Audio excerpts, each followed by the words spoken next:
Hello and welcome back to TJ's Talkshow for segment number 2 for today's show. We're going to be talking a little NBA action here and just a quick recap of some games that happened last night. One of the big ones for me was drawing a blank. I knew which game I wanted to talk about today and that's what it was. It was the Thunder and the Pelicans. The Thunder came out on top 101-92 in this Western Conference showdown. And the big reason I wanted to talk about this game was because Anthony Davis, one of the best big men in the game at the moment, played an outstanding game. 43 minutes, 37 points, 15 rebounds, 2 assists. I mean, what more do you want from a guy, right? I mean, that's some big time 14 of 32 shooting, so just shy under 50%.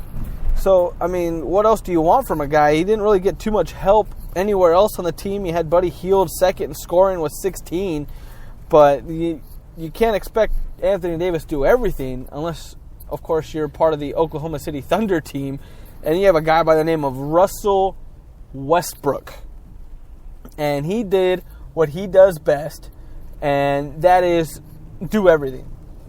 What he does best is whatever he wants. And he got his record, or it's not really a record. He's tied Michael Jordan and a few other players with their 5th straight triple-double. Okay, and not only is his 5th straight, that's his 10th already in the season, which is more than the rest of the league combined. I'm trying to even think who else has one. I know Rajon Rondo got one the other night against Cleveland, but other than that, you maybe have LeBron 1, maybe 2, but I don't know if anyone else has gotten a triple-double this season. I mean, Westbrook, I think Giannis Antetokounmpo of the Bucks got one once this season. So, I mean, I think Westbrook's 5 straight beats the rest of the league. So his 10 absolutely shatters it. And Westbrook went 28 points, he tied his season high, and I would assume career high, 17 rebounds. Yeah, let me say that again, 17 rebounds and 12 assists. He led the team in every category for the Thunder. Led the team in points, 28, obviously. Led the team in assists with 12, obviously. Sounds pretty easy, right? Sounds pretty typical. But rebounding, Ernst Cantor got 10 and Lavergne got 11. No one else was in double digits in rebounds besides Cantor, Lavergne, and Westbrook. And Westbrook nearly had 20 by himself. This dude is an absolute freak. And, I mean, he technically got a quadruple-double because he also had 10 turnovers. So, he shot 10 of 23, so not a bad shooting night for Russell, who can get just about any shot he wants at any time against anybody. So pretty efficient night when you think of shooting wise. The 10 turnovers is not so efficient. And just imagine what could have happened and what the score could have been if you even think about he takes half of the turnovers away. And he did all that in 38 minutes. He went 2 of 8 from 3. And remarkably, only had 1 foul. I want to see. I think he might have had 1 steal. 1 steal and 10 turnovers, and he was still a plus 13 on the game, only because they won. I can't imagine what they would have been if they had lost. Because Anthony Davis had a great game. 37 points, 15 rebounds, 2 assists, 2 steals, 4 blocks, and it was a minus 10. 3 turnovers. So, I mean, Russell Westbrook's an absolute monster. Other couple games that went on last night, there were only 4. So let's go ahead and take a quick rundown. The Magic beat the Pistons 98-92. The Pistons just couldn't get behind Marcus Morris, who led the team in scoring with 21. Serge Ibaka led the way for the Magic with 21. Drummond had 10 points, added 10 rebounds. So that guy just keeps doing what he does and gets double-doubles. Vucevic led the team with 8 rebounds for the Magic. Serge Ibaka led the team with 4 assists for the Magic. Reggie Jackson had 4 assists and 3 turnovers. So, pretty tight game over there in the East. We've all known it's never been as competitive top to bottom as the West. But this is good to Magic and Pistons. Definitely a good matchup. We already went through the Thunder Pelicans. The Knicks beat the Kings 106-98. That's a good win for Melo and the Knicks. Let's go ahead and look quickly into the box score. Boogie Cousins for the Kings, 36-12. Rudy Gay, 22-9. So 2 big games from their 2 star players, but just not enough. No one else. I mean, Darren Collison at 13 points, but other than that, 3 guys in double digits isn't going to win you too many games if you're the Kings. And on the Knicks side, Porzingis, 15 points, 14 rebounds. Absolute monster. Carmelo, 20 points, 4 rebounds. Derrick Rose, 20 points, 6 rebounds, 6 assists. So he had himself a really good day. And Brandon Jennings added 10 points as well. So you had 4 guys at double digits, 2 guys with 20. That's a good recipe right there. They got some pretty good ball distribution, 20 total assists, 58 rebounds as a team. So that's good thing for the Knicks. And then the last game was the Pacers beating the Clippers 111-102. So the Clippers couldn't quite take it away. The Indiana Pacers really steadied on balanced scoring. All 5 starters scored double figures. Thaddeus Young, 17-7. Paul George, 16-7, and then 5 assists. Miles Turner, 12 points, 3 rebounds. Jeff Teague, 15 points, 1 rebound, 3 assists. And Monta Ellis, 14 points, 4 rebounds, 1 assist. And then also off the bench, C.J. Miles added 12 points, and Rodney Stuckey added 16. So good, even, balanced scoring there for the Pistons, or for the Pacers, sorry, that really kept the Clippers off balance. And the Clippers, once again, relying on their big 3, maybe 4. Luka Mate, 7 points. Blake Griffin, 24, 16 rebounds. DeAndre Jordan, 9 points, 15 rebounds. Chris Paul, 18 points, 2 rebounds, 11 assists, so he's got another double-double.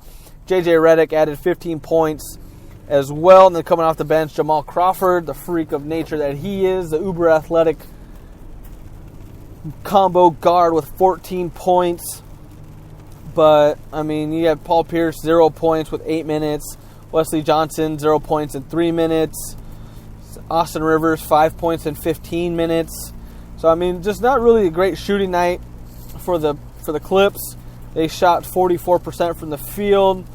Pacers shot 49% from the field. So, pretty good day there for the Pacers. And then tonight, we got a couple of good matchups.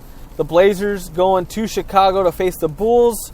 Rajon Rondo will not be in action. He is suspended for a game by the coaching staff for something that was detrimental to the team. So he has been served a 1-game suspension, which he will serve tonight, and then be back in action, I believe, tomorrow, Tuesday, against the Pistons. You have my Spurs going to Milwaukee to face the Greek Freak, Antetokounmpo, and the Bucks.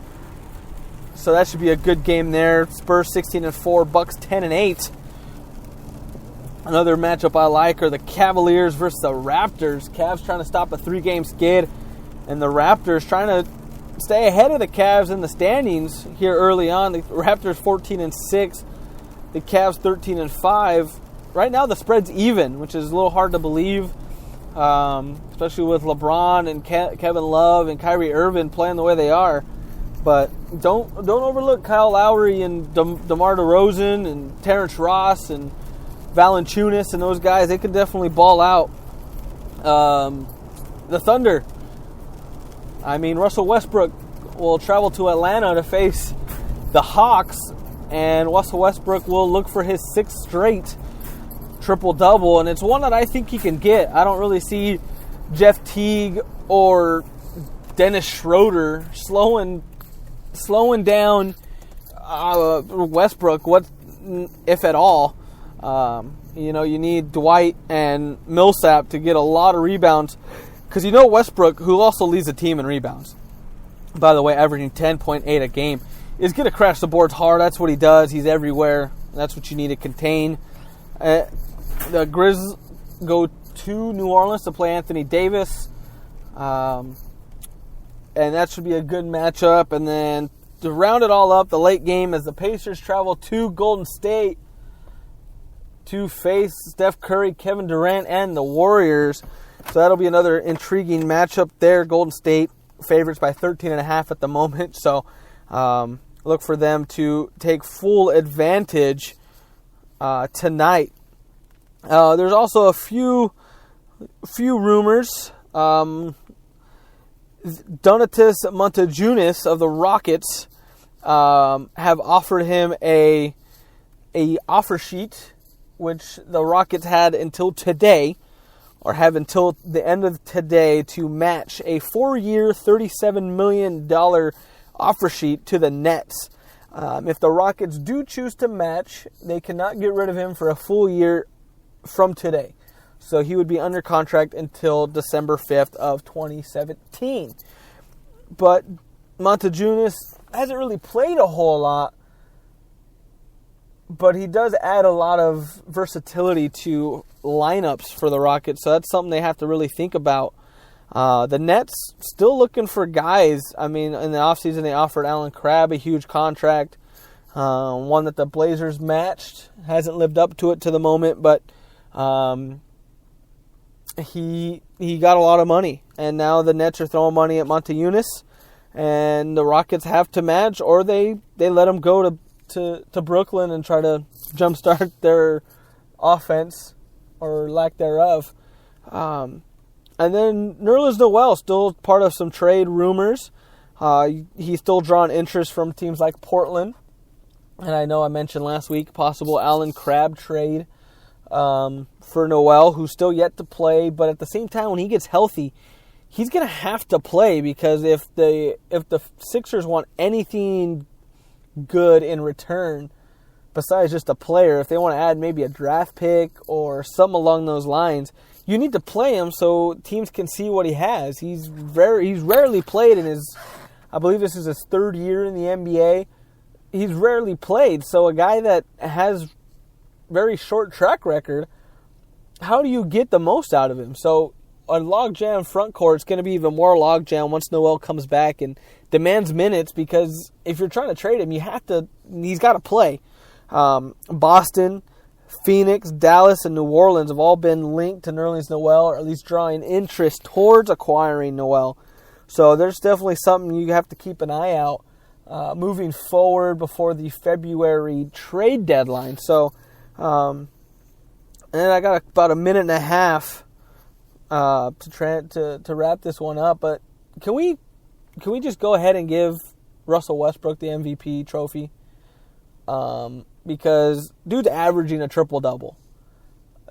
That isn't even... I know we're only 21 games into the season, and a lot of you guys are going to wonder, can he keep this up for 82 games? And even if he can't, the fact that he flirts with the triple-double every game, and let's just, in my opinion, most valuable player means if you take him off that team, or any team, what happens? So, if you take out Kevin Durant, the Warriors are still a really good team. You take out Steph Curry, they're still a really good team. You take out Russell Westbrook from the Oklahoma City Thunder, I don't think they win more than 10 games. Because he does everything for them. James Harden, I mean, yeah, they're going to not be as good, but they still got decent pieces around to help. And they could probably piece together a semi-decent season. But not the Thunder. They would be atrocious. So let's go ahead and just give him the trophy now. Russell Westbrook for MVP, and I'm not a big fan if you know me. I'm not a huge Westbrook guy. He is a great player, don't get me wrong, but I think we should just give him the trophy now. But that's all the time I have for the NBA segment. I will do a short football segment here moving forward. Once again, this is TJ Pineda on TJ's Talk Show, and thank you for listening.